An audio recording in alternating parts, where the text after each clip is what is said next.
विषयाचा आहे की तिथं असताना तेव्हा मला एक विषय मला शिकवला. त्या विषयाचं नाव आहे की तारणाची किंमत. हालेलुया. जर कोणाला लिहून घ्यायचं असेल तर लिहून घ्या. आजचा विषय आहे की तारणाची किंमत किंवा तारणाची कदर. हालेलुया. तर जे आपल्याला तारण मिळालं, आपल्याला वाटतं की माझा बाप्तिस्मा झाला, मला पवित्र आत्मा मिळाला, मला येशू मिळाला आणि मला आता काही गरज नसायची, आता माझं सगळं काही झालेलं आहे आणि मला आता कशाची गरज नाही. ह्या भ्रमामध्ये काही लोक प्रेरणा राहत आहेत, ह्या विचारामध्ये काही लोक राहत आहेत की त्यांना वाटतं की मला आता सगळं मिळाले आणि माझं तारण झाले म्हणजे मी 100% स्वर्गामध्ये जाणार. हालेलुया. लक्षात ठेवा, काही लोक प्रेरणा असे आहेत या तारणाची किंमत काही लोकांना कळत नाही. काही लोकांना माहिती नाही तारण मिळण्यासाठी काय मोजावं लागेल. जे आम्हाला तारण मिळाले विश्वासाने, येशू ख्रिस्ताच्या विश्वासाने तारण मिळाले, त्यासाठी काय करावं लागलं माहिती तुम्हाला? हालेलुया. डिप्रेशनची कृती वाचत असताना एक गोष्ट मला कळाली की पूर्वी जे यहुदी लोक होते प्रेरणा, जे यरूशलेममध्ये राहत होते, ते लोक जे इतर लोक आहेत, जे परराष्ट्रीय लोक आहेत, उदाहरणार्थ शंभूनी असेल, हेलेनी असेल आणि त्या वर्गात असेल, तर त्या लोकांना मंदिरामध्ये यायची परवानगी असायची. त्यांना बाहेरच ठेवलं जायचं, त्यांना अशुद्ध समजलं जायचं. यहुदी लोक काय समजायचे ना? अशुद्ध समजायचे आणि त्यांना मंदिरात यायची परमिशन नसतं. आपण वाचूया ख्रिस्तांची पुत्री याचा एक किस्सा आहे.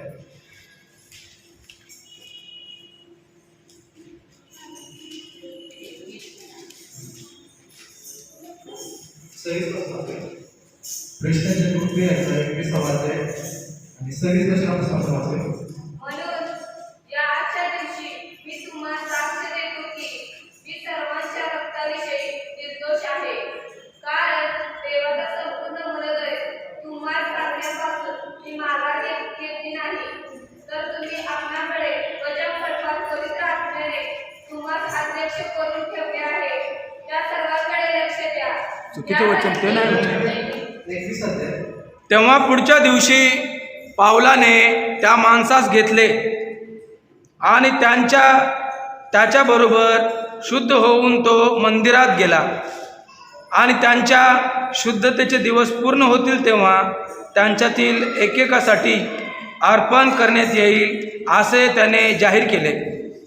आणि ते 7 दिवस पूर्ण होणार होते तेव्हा आशियातून आलेल्या यहुद्यांनी त्याला मंदिरात पाहून सर्व लोक समुदायाला चिथावून दिले आणि ते त्याच्यावर हात टाकून ओरडले, अहो इस्रायल पुरुषांनो, धावा हो धावा, आपले लोक व नियमशास्त्र व ही जागा यांविरुद्ध जो सर्व ठिकाणी सर्वांना शिकवतो तो हाच मनुष्य आहे आणि याने हेलेन्यासी मंदिरात आणून हे पवित्र ठिकाण विटाळविले आहे. हालेलुया. याने हेलेन्यासी आणून हे पवित्र ठिकाण विटाळले आहे. हालेलुया. बघा या ठिकाणी अशी घटना आहे, पौल खूप दिवस तो आशिया खंडामध्ये राहत होता, आशिया खंडामध्ये तो सेवा करत होता आणि यरूशलेममध्ये तो यायला भीत होता. कारण तिथे लोक जे यहुदी लोक होते, जे शास्त्रीय पुरुष होते, जे पंडित होते, अभ्यास करणारे लोक होते, ते त्याच्यावर टपून होते की तो जेव्हा धावेल तेव्हा आपण त्याला काय करायचं? जीव मारायचं किंवा त्याला धरून त्याला मारून टाकायचं. अशा तयारीने ते लोक बसलेले होते आणि या भीतीने पौल तिकडे जायला जास्त गडबड करत नव्हता. आणि एक दिवस काही भावाने त्याला एक आयडिया सुचवली. मंडळीच्या लोकांनी त्याला एक प्लॅन सुचवला की अशा प्रकारे यरूशलेममध्ये जा की काही गेलेली माणसांना तो त्यांचा नवस पूर्ण करण्यासाठी, म्हणजे त्यांचं मुंडन करण्यासाठी, त्यांना शुद्ध करण्यासाठी यरूशलेम मंदिरामध्ये जा आणि त्यांना मंदिरामध्ये 7 दिवस शुद्ध कर आणि तू स्वतः शुद्ध हो. म्हणजे यहुदी लोक असं समजतील की तू स्वतःला शुद्ध केलेला आहे आणि आता तो व्यवस्थित आहे असं लोक समजतील. म्हणून तू काय कर, हेलेनी लोकांना घेऊन त्या मंदिरात जा असं मंदिर ते लोक त्याला सुचवतात. आणि मग हा तिथे गेल्यानंतर ना 7 दिवस त्या मंदिरात राहतो आणि हेलेनी लोक म्हणजे कुठले लोक? परराष्ट्रीय. म्हणजे उदाहरणार्थ आपल्यासाठी आपण परराष्ट्रीय होतो, आपण देवाच्या घरच्या आणि मूळची लोक नाही. हालेलुया.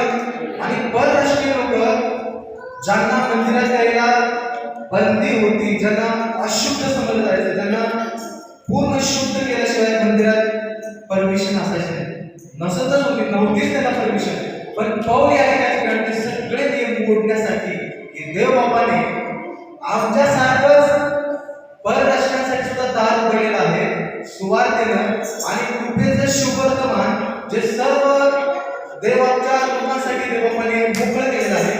त्याच्याद्वारे हे गेलेले लोक सुद्धा देवबापाच्या मंदिरात येण्यासाठी समर्थ आहेत. म्हणून हे दाखवण्यासाठी तो त्या गेलेल्या लोकांना देवाच्या मंदिरामध्ये घेऊन आला. हालेलुया.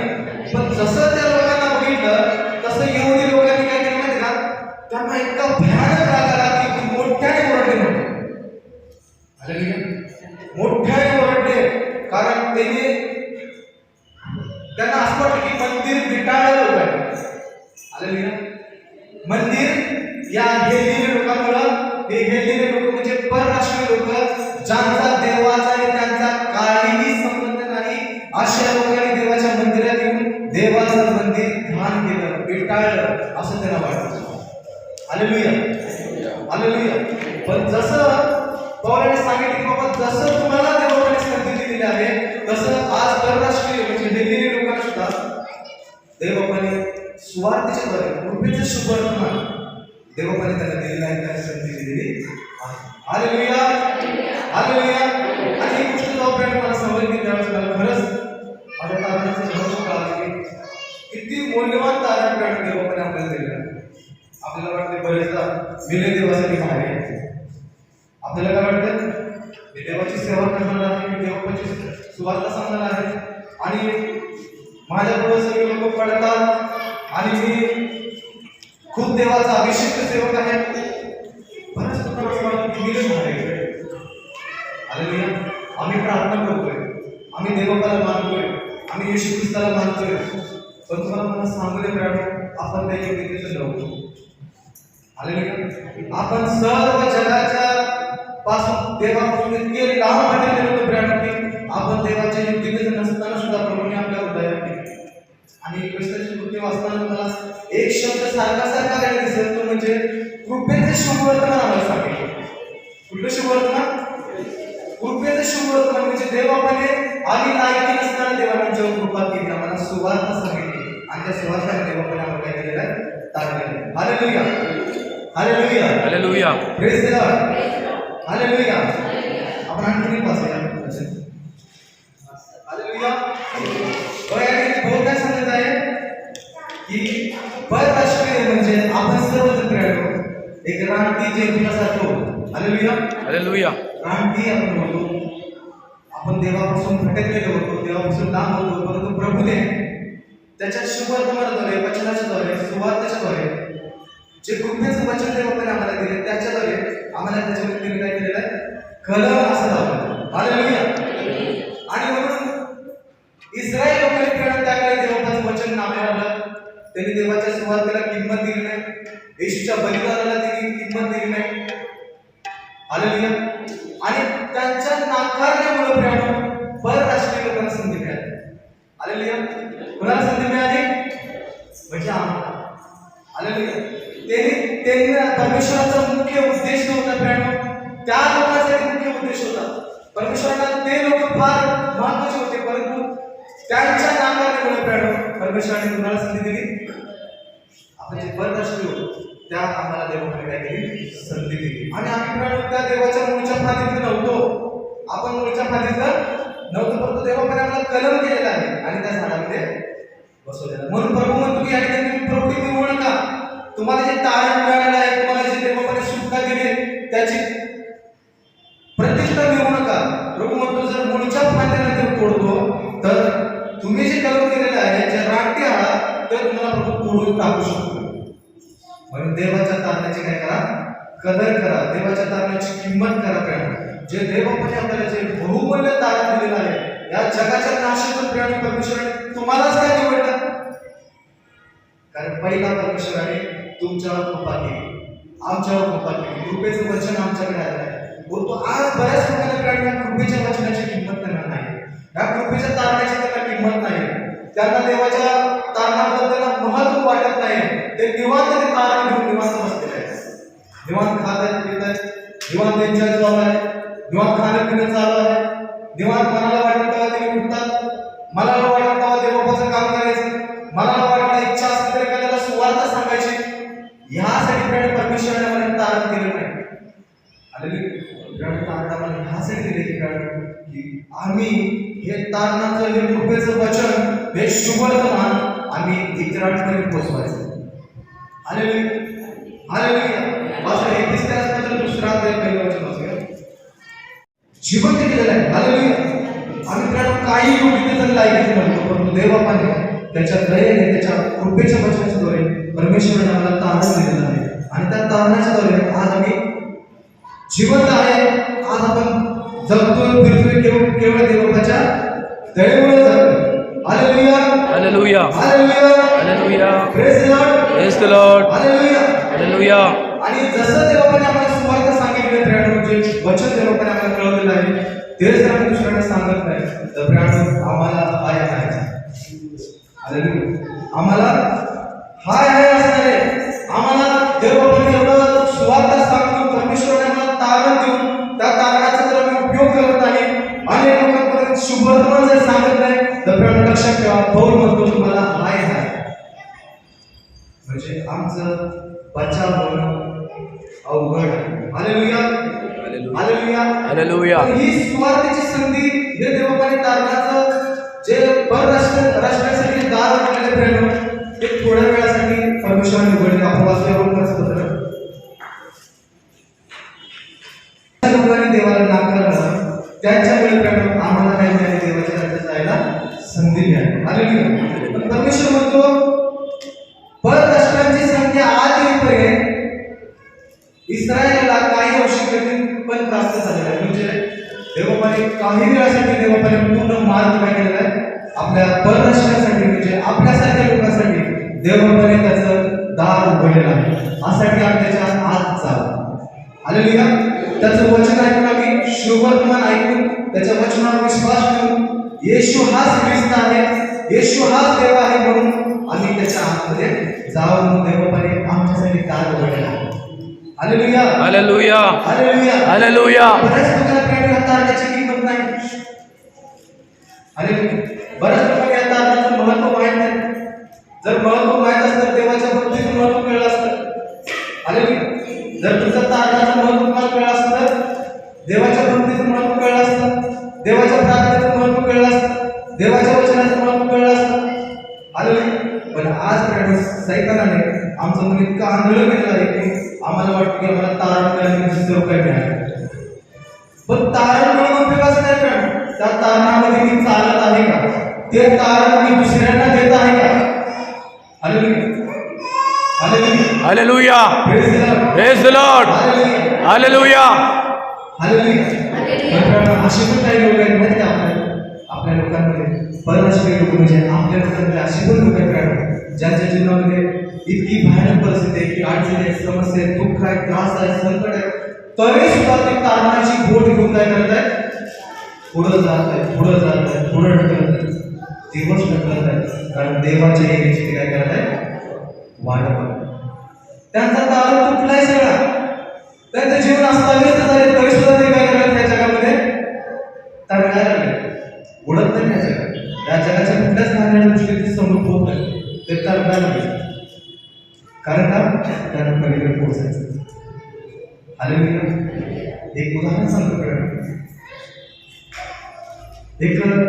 एक खूप श्रीमंत मनुष्य होता जो इतका मोठा बिझनेस होता त्याचा की दररोज त्याची करोडो रुपयाची उलाढाल व्हायची आणि दरवर्षी तो नेमल्याप्रमाणे एका समुद्राच्या बेटावर राहायला जायचा की काही महिने तिथे काय करायचं आपले दिवस घालवायचे एकांत, जिथे त्याला कुणाचा आवाज ऐकायचा नाही, कुणाशी बोलायचं नाही, काही नाही, टेन्शन नको, बिझनेस नको, काय नको, फोन नको, काय नको, फक्त मला एकांत बसायचं. म्हणून तो बिझनेसमॅन खूप मोठा व्यापारी होता आणि तो त्या बेटावर त्या समुद्राच्या मध्यभागी तिथं जायचा आणि ती त्याची सेवा काय करायची म्हणजे त्याला जाऊन तिथं सोडायची फक्त, बरं तिथनं परत ते मागे यायचे. मग काही दिवस तो एखादा कालानंतर काही दिवस गेल्यानंतर असं झालं की समुद्राला भरती लागली, समुद्राची पाण्याची पातळी वाढायला लागली आणि तो ज्या बेटावर वाहत होता त्या दगडावर त्या चरणामध्ये ते पाणी वाढायला इतकं वाढायला लागलं की ते पाण्याला आत शिरणार अशी त्याला भीती वाटायला लागली. आणि ह्या भीतीने तो भिला, घाबरला आणि त्याला वाटतं की आता आपल्याला कसं होणार, उद्या तर आपलं मोठी उलाढाल आहे, लाखो रुपयाचा बिझनेस आहे, उद्या मग कोण सांभाळणार माझा बिझनेस, माझ्या घराचं काय होणार, माझ्या संपत्तीचं काय होणार आणि माझे करोड रुपये कुणाचे. त्याला अनेक प्रश्न पडला. त्याला वाटलं उद्या जर मी वाचलो नाही, आज जर मी वाचलो तर उद्या माझं काय. त्याला त्याच्या चिंती भीतीमान वाटायला लागली. आणि जसं त्या समुद्राची भरती वाढायला लागली, पाणी वाढायला लागलं, तसं त्याचं भय पण काय वाढायला लागलं.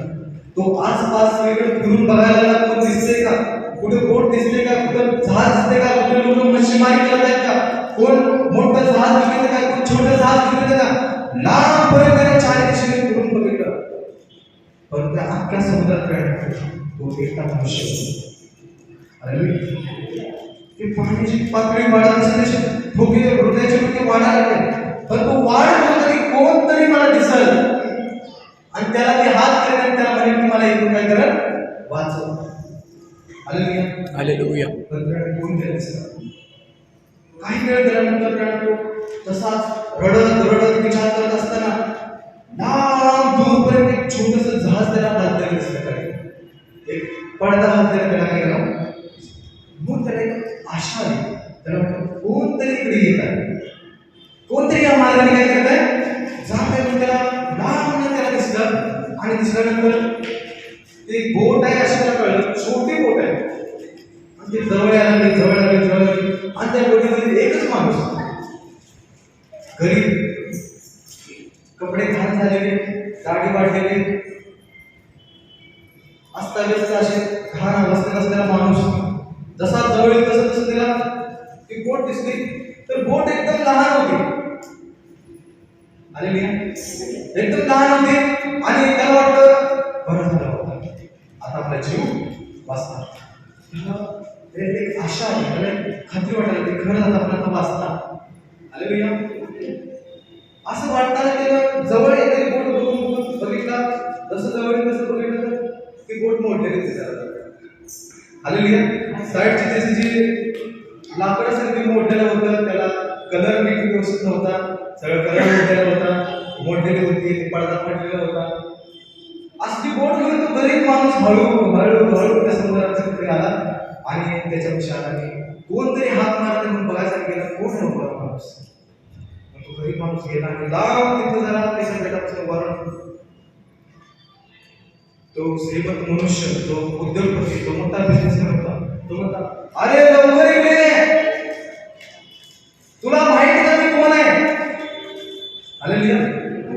मी या शहराचा, जे शहर दिसते ना त्या शहराचा मोठा उद्योगपती आहे आणि माझा उद्या करोडो रुपयाचा बिझनेस आहे. उद्या मला करोडो लाखो रुपयाची उलाढाल होणार आहे.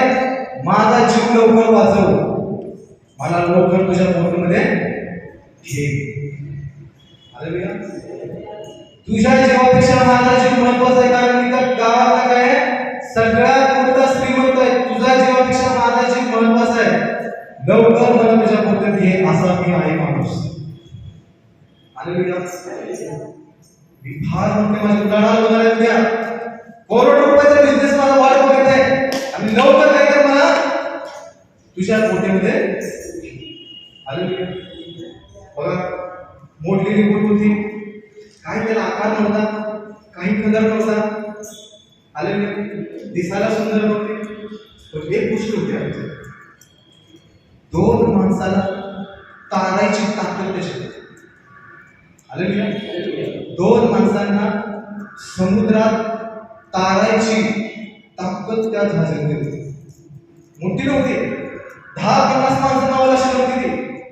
छोटी होती, तुटलेली होती, सगळे इकडून तिकडून पाक विस्कटलेली होती, पडदा फाटलेला होता, सर्व काही विस्कळीत झालेलं, मोडलेली तुटलेली ती बोट होती प्रयाण त्याच्यात ताकद काय होती, 2 माणसाला वाचवायची ताकद त्याचा हालेलुया.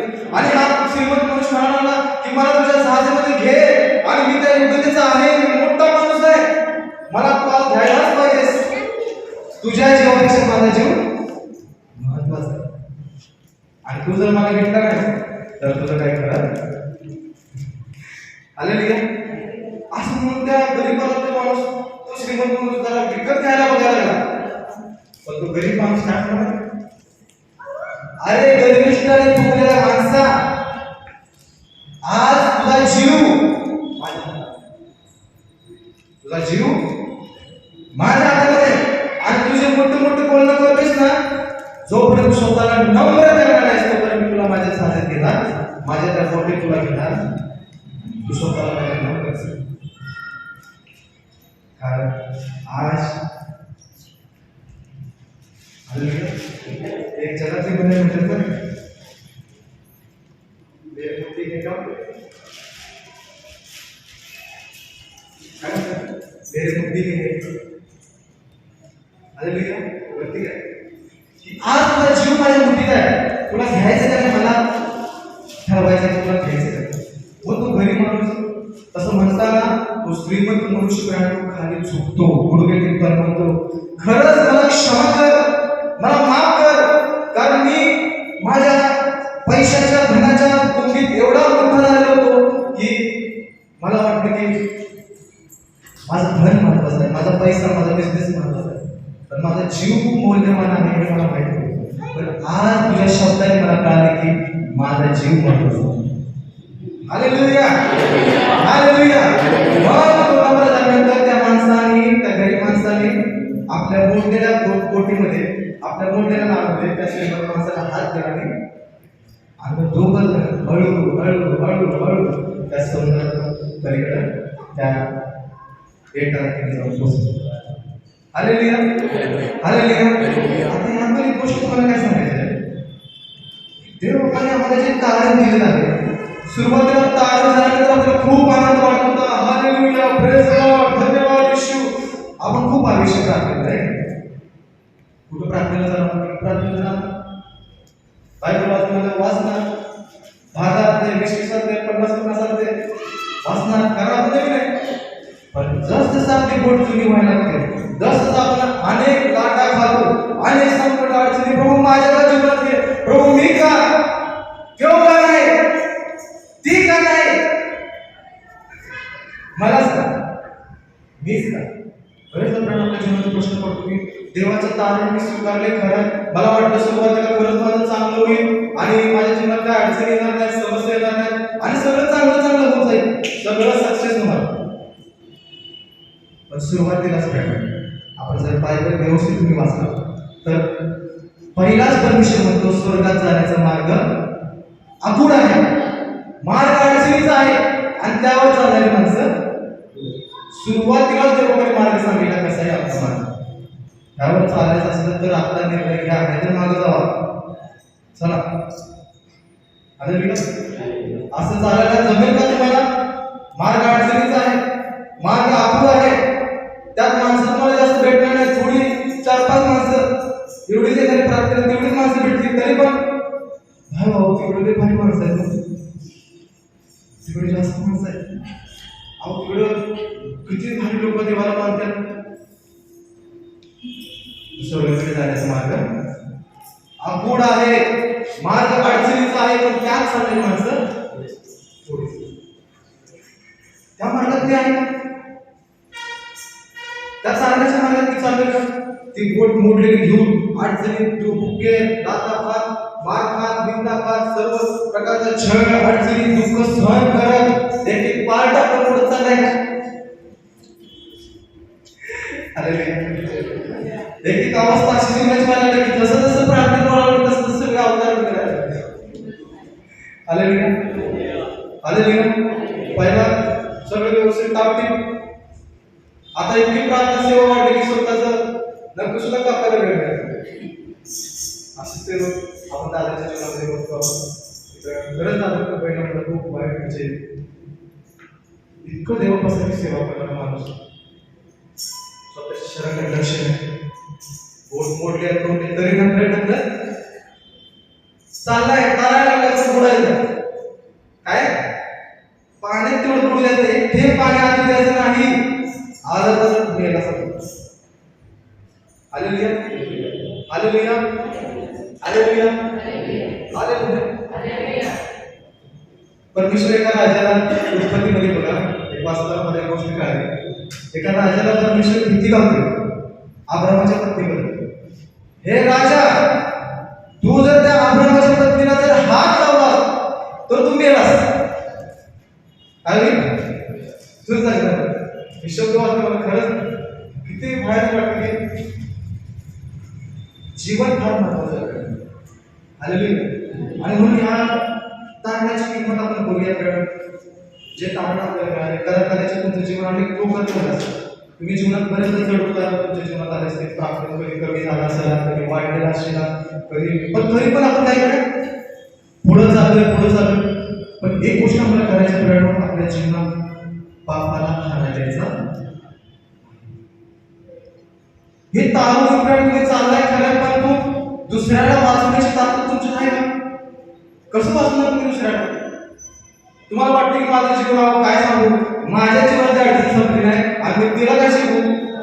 अहो माझ्या जीवनात समस्या सुटली नाही, माझं तारून मोडलेला सगळा फाटलेला आहे, सगळं पाक अस्ताव्यस्त झालेला आहे आणि मी दुसऱ्याला कसं माझ्या तारून घेऊ. आपल्याला वाटतं असं नाही.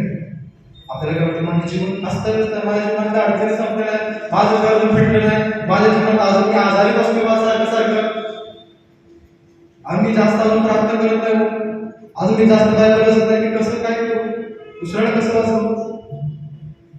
पण आज मला सांगायला काय की ताकद देवाकडे तुमच्यात ठेवली आहे. दुसऱ्याला वाचवण्याची ताकद तुमच्यामध्ये आहे, म्हणून तुम्ही तरच करत आलाय. त्यात कधीच कुठला असतात, बरोबर आहे. म्हणून कसं बुडत का असं आम्ही परत देवाने आणलेलं. पण लक्षात काय तुमची तारू कशी येईल बघून तुम्ही किती जीवनात ठोकर यांच्यावर नाराज होणार, पण ती शुद्धता जर पवित्रता तुमच्याकडे आहे ना, पापाला तुमच्या जीवनात जर तुम्ही धारण करा तर निश्चित तुम्ही देवाचं काम करू शकता. तुम्ही स्वार्थ सांगू शकता. आणि म्हणून ती तारुप्राण घेऊन आपल्या जगात जात असताना दुसऱ्याला जर वाचवायचं आहे तर देव पण एक काम आम्हाला दिले, ते म्हणजे सुवार्थ. आम्हाला सुवार्थ सांगायची. जर सांगत नाही तर आम्हाला काय. हालेलुया. असं या देशने त्याचा 33 आहे.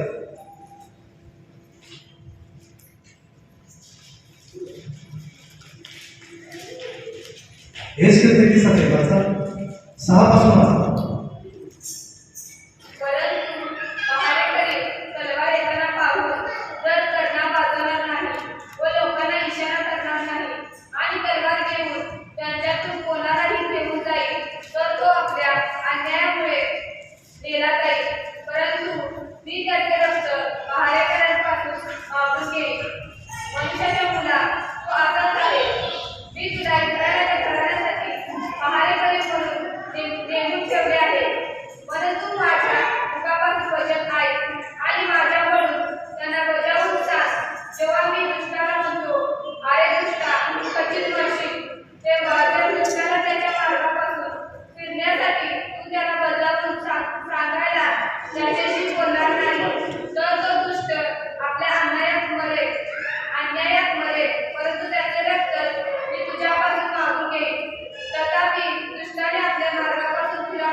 आपल्या आसपास आपल्या अवतीभोवती अनेक लोक जे ओरडत आहेत ते आम्हाला वाचतात.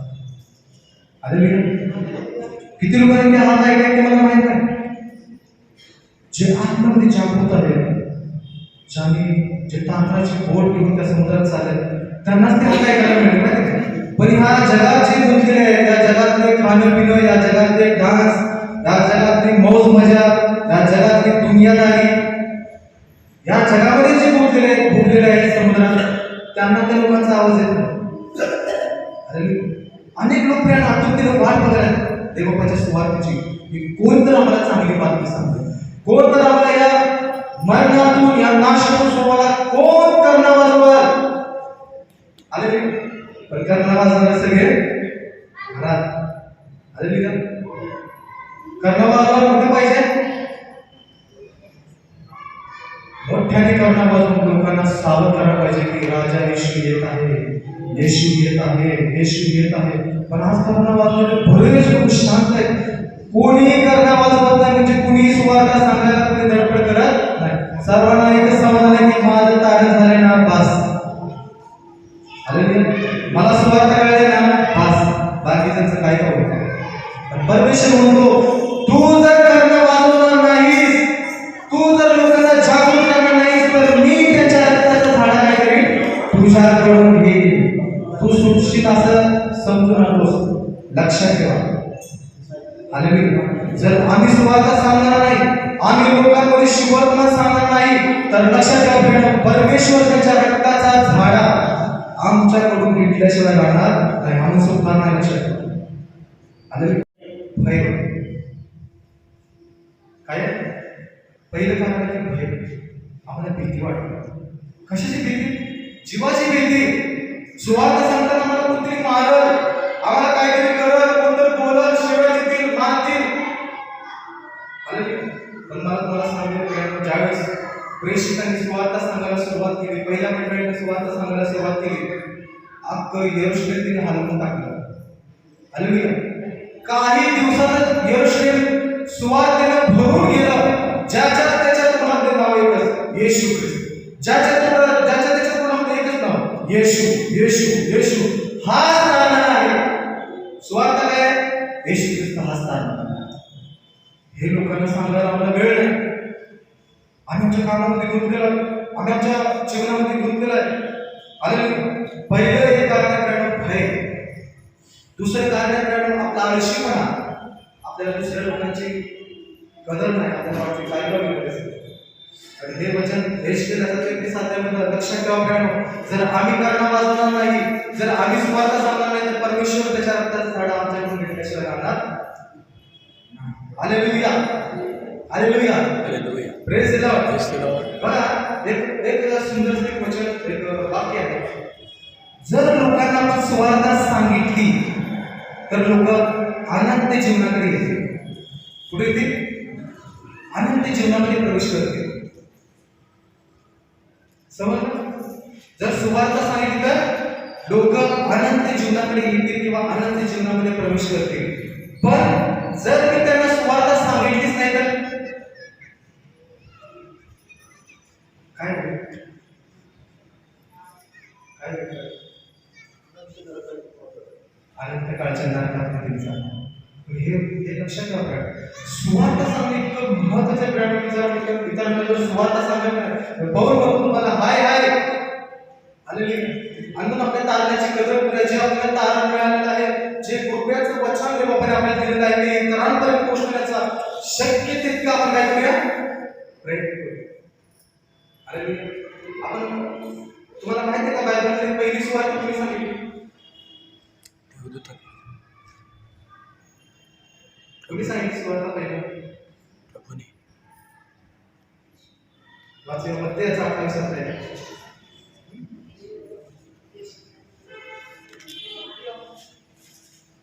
मत्तेचा 28 अध्याय 7 ते 10 वचन. स्त्रियांनी पहिली नाम तुम्ही वचन वाचल्यानंतर वाचा. 28 अध्याय 7 ते 10 वाचा. आणि लवकर जाऊन त्याच्या शिष्यांना सांगा की तो मेलेल्यांमधून उठला आहे आणि पहा तो तुमच्या आधी गालीला जात आहे, तेथे तो तुम्हाला दिसेल. पहा मी तुम्हाला सांगितले आहे. तेव्हा त्या भीतीने व फार आनंदाने थडग्यापासून लवकर निघून त्याच्या शिष्यांना वर्तमान सांगायला धावत गेल्या. मग पहा येशू त्यांना भेटला व म्हणाला, आनंद करा. आणि त्यांनी जवळ येऊन त्याचे पाय धरले व त्याला नमन केले. तेव्हा येशूने त्यांना म्हणले, भेऊ नका, जा माझ्या भावांना सांगा की त्यांनी गालिलात जावे, म्हणजे तेथे मी त्यांना दिसेन. हालेलुया. पूर्ण सुवार्ता काय आहे माहिती आहे का? पूर्ण सुवार्ता आहे की प्रभू येशू ख्रिस्त तुमच्या माझ्या पापासाठी या जगामध्ये आला. तो आमच्या पापासाठी बलिदान झाला आणि मरणातून तिसऱ्या दिवशी पुन्हा उठला आणि तो लवकर या जगाचा न्यायनिवाडा करण्यासाठी येणार. ही पूर्ण सुवार्ता झाली. बऱ्याच लोकांना सुवार्ता म्हणजे काय, आदामापासून सुरुवात करून पूर्ण इतिहासात तरी सांगायचं का? काय गरज नाही. हालेलुया. फक्त कृपेचं वचन त्यांना सांगितलं, तारणापुरतं त्यांच्या बचावापुरतं जर तुम्ही थोडं 2 मिनिटात सुवार्ता सांगितलं तरी थोडं त्याच्यासाठी वास. हालेलुया. हालेलुया. देवाचा एक सेवक होऊन गेला प्रेम, साधू सुंदर सिंग. बऱ्याच जण ऐकून माहिती. आयुष्यभर प्रेम देवबाची सेवा त्या तिबेटमध्ये त्यांनी सेवा केली आणि त्याच्या पायामध्ये चप्पल नसायचं आणि बर्फाळ प्रदेशात त्यांनी देवबाची सेवा केली त्या भागामध्ये. आणि बर्फ पडत असताना त्या बर्फातून जात असताना पायातून रक्त पडायचं आणि प्रत्येक ठसा त्या बर्फात उठायचा. म्हणून त्याच्या पुस्तकामध्ये असं म्हणजे त्यांना रक्तळलेला पायाचा विशेष. त्याच्याविषयी असं केले की त्याला ज्यावेळेस मारलं तेव्हा तो याकूब नावाचा जो बैल असतो किंवा जनावर असतं त्याच्या कातड्यामध्ये त्यांना शिवून त्यांना आढळलं. आणि तरी सुद्धा ते मरत असताना त्यांच्या हातामध्ये एक नवाकार होता. जाता जाता तिथून एक माणूस जात होता, त्याला त्यांनी हात पकडून त्यांचे नवाकारात त्यांना दिले. हालेलुया. हालेलुया. म्हणजे मरणाच्या शेवटापर्यंत जीव जातोय तरी सुद्धा तळमळ काय सुवार्ता. हालेलुया. एक देवाची सेविका होती काय, दिला पंचारी अजून आहे छत्तीसगड मध्ये. तर ते एका प्रार्थना करत असताना देवबाने सांगितलं उठ मध्यरात्री, आणि रात्री 3 वाजले होते. आणि देवबा सांगितलं उठ आणि काय कर, जाऊन त्या रस्त्याला जाऊन एक फुल पुढे गेल्यानंतर एक फुल लागेल, त्या फुलावर उभारून देवाचं वचन तू सांग, देवाची सुवार्ता सांग. हालेलुया. आता एवढ्या रात्री कुठून जायचं नाही, थोडं धाड सोड. हालेलुया. ते देवाची सेविका पहिली गोष्ट करण्याची देवाची सेवा आहे ती मला भेट आहे. त्याच्यामध्ये कुठल्याही प्रकारचं नाही नसावं. हालेलुया. आपल्याला कुठल्या प्रकारची कोणाला घेण्याची गरज, माणसाला घ्यायचं नाही, सैतानाला घ्यायचं नाही, कुठल्याच गोष्टीला घ्यायची गरज नाही, कारण आपल्या बरोबर सर्व समाज होते. हालेलुया. हालेलुया. ते उठले आणि मध्यरात्री देवाने सांगितलं, देवाच्या आत्म्याने सांगितलं तसे जाऊन त्या फुलावर गेले आणि फुलावर उभारल्यानंतर तिथं अंधार. आणि अशा अंधाराच्या वातावरणामध्ये त्याला देवाच्या आत्म्याने सांगितलं काय काय, तोंड उघडून सुवार्ता सांग. तिने क्षण विचार केल्यापूर्वी तर कोणच नाही, कुणाला सुवार्ता सांगू. पण त्यांनी तोंड उघडलं आणि मोठ्याने देवाची सुवार्ता सांगितली की प्रभू येशू ख्रिस्त तुमच्या माझ्या पापासाठी या जगामध्ये आला, त्यानं आमच्यासाठी बलिदान दिलेलं आहे, तो मेला आणि तिसऱ्या दिवशी पुन्हा जिवंत झालेला आहे आणि तो लवकर येशू येत आहे. आणि तिने काही क्षणी 10 मिनिटं देवाचं वचन तिने सांगितलं आणि देवाने सांगितलं की त्यांना प्रार्थना करा. आता तिने डोळे झाकून प्रार्थना करायला लागले आणि प्रार्थना करत असताना त्या फुलाच्या खाली 5 डाकू लोक आले. हालेलुया.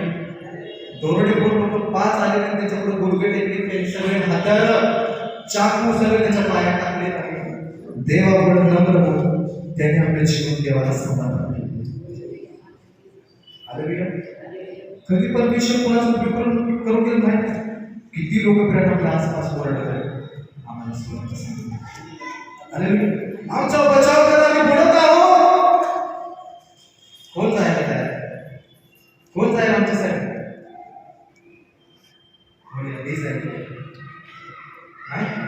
एवढा ऐकून पण नाही कोण जाणार नाही. आमच्या जरा बोट मोठ्यावर जरा बोट कामाचं